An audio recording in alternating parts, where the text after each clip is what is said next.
ओम हर हर महादेव शिव शंभो बाबा धवलेश्वराय बालालिंग महाप्रभु दीपम ज्योति परम ब्रह्म दीपम ज्योति जनार्दन दीप हरत मे पाप पूजा दीप नमस्तुते धवलेश्वर बालालिंग महाप्रभु संसार सुखी रखंतु।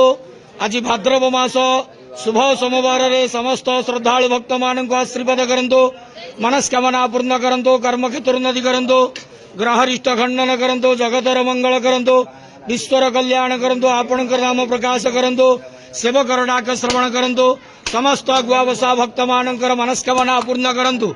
महाप्रभु धवलेश्वराय बालालिंगाय नमः। संसार सुखी रखंतु, आनंद केवार हरि बोलो।